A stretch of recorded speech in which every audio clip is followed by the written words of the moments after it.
हरे कृष्णा। राधे राधे कृष्ण दासी के चैनल में आप सभी प्यारे प्यारे बिहारी जी के भक्तों का स्वागत है। और आप सब कैसे हो? कान्हा जी की कृपा से सब ठीक होंगे।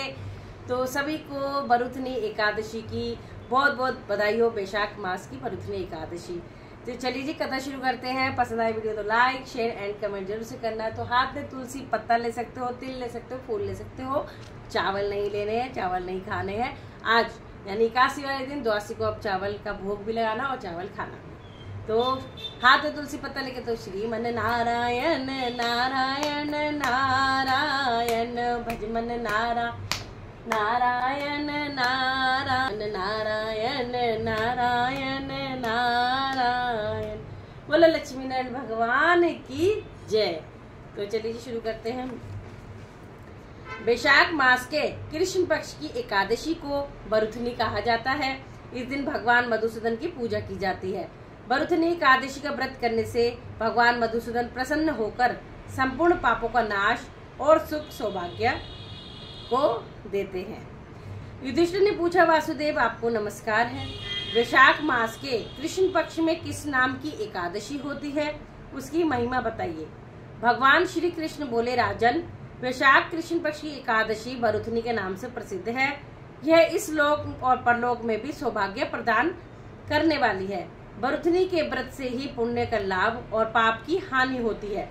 यह समस्त लोगों को भोग और मोक्ष प्रदान करने वाली है। बरुथनी के ही व्रत से मानदाता तथा धुंधुमार आदि अन्य अनेक राजा स्वर्गलोक को प्राप्त हुए।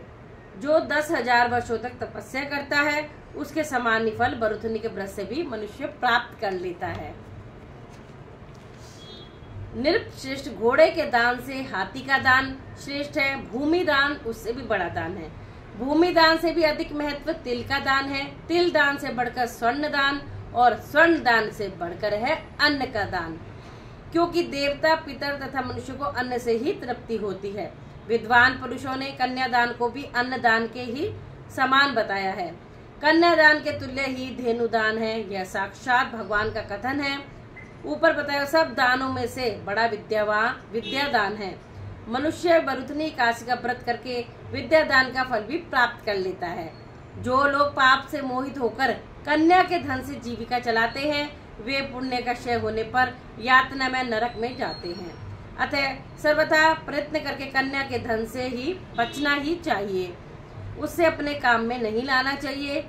जो अपनी शक्ति के अनुसार आभूषणों से विभूषित करके पवित्र भाव से कन्या दान करता है, उसके पुण्य की संख्या बताने में चित्रगुप्त भी असमर्थ है। बरुथनी एकादशी करके भी मनुष्य उसी के समान फल प्राप्त करता है। व्रत करने वाला वैष्णव पुरुष दशमी तिथि को कांच के बर्तन में भोजन, मांस का सेवन, मसूर, चना, कोदो, शाक, मधु, दूसरे का अन्न, 2 बार भोजन तथा मैथुन, इन 10 वस्तुओं का परित्याग कर दे। एकादशी को जुआ खेलना, नींद लेना, पान खाना, दातुन करना, दूसरे की निंदा करना, चुगली करना, चोरी, हिंसा, मैथुन, क्रोध तथा असत्य भाषण, इन 11 बातों को त्याग दे।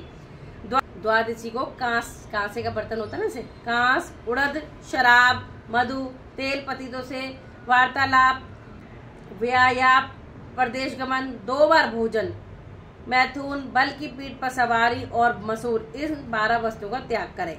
रात को जागरण करके जो भगवान मधुसूदन का पूजन करते हैं, वे सब पापों से मुक्त हो परम गति को प्राप्त हो जाते हैं। अतः पीप भीरु मनुष्य को पुण्य प्रयत्न करके इस एकादशी का व्रत करना चाहिए। यमराज से डरने वाला मनुष्य अवश्य बरुथनी का व्रत करे। राजन, इसके पढ़ने और सुनने से सहस्त्र गोदान का फल मिलता है और मनुष्य सब पापों से मुक्त होकर विष्णु लोक में प्रतिष्ठित होता है। बोलो श्री बरुथनी एकादशी की जय। श्री हरि विष्णु भगवान की जय। आपके हाथ में जो भी तुलसी का पत्ता है, फूल है, तिल है, श्री हरि को अर्पण कर देंगे। जय श्री हरि। ठीक है जी। तो श्रीमन नारायण नारायण नारायण भजमन नारायण नारायण नारायण। सभी एकादशियों के नाम ले लेते हैं। उत्पन्ना एकादशी, मोक्षा एकादशी, सपला एकादशी, पुत्रदा एकादशी, शर्तिला एकादशी, विजया एकादशी, विजय एकादशी, अमल की एकादशी, पापमोचनी एकादशी, कामदा एकादशी, बरुथनी एकादशी जो आज है। अगली आएगी मोहिनी एकादशी, जिसमें हमारे श्याम प्यारे मोहिनी रूप धारण करा था, यानी मोहिनी बने थे। अपरा एकादशी, निर्जला एकादशी, योगिनी एकादशी, देवशयनी एकादशी, कामिका एकादशी, पुत्रदा एकादशी, अज एकादशी, परिवर्तनी एकादशी, इंदिरा एकादशी, पापानकुंशा एकादशी, रमा एकादशी, प्रबोधनी एकादशी, पद्मनी एकादशी, परमा एकादशी। जय जय श्री राधे। कैसी लगी कथा जरूर में कमेंट जरूर करा करो भाई। चाहे आप कोई आपको अच्छी, वैसे तो भगवान जी की कथा है, सबको अच्छी लगनी चाहिए, और 1% भी अगर मुझसे कोई त्रुटि हुई हो कथा में, तब भी आप भाई राधे राधे तो लिखा ही करो, चाहे कोई कमेंट करो मत करो, आप अपने भाव प्रकट करो मत करो, लेकिन राधे राधे लिखा करो। जय जय श्री राधे।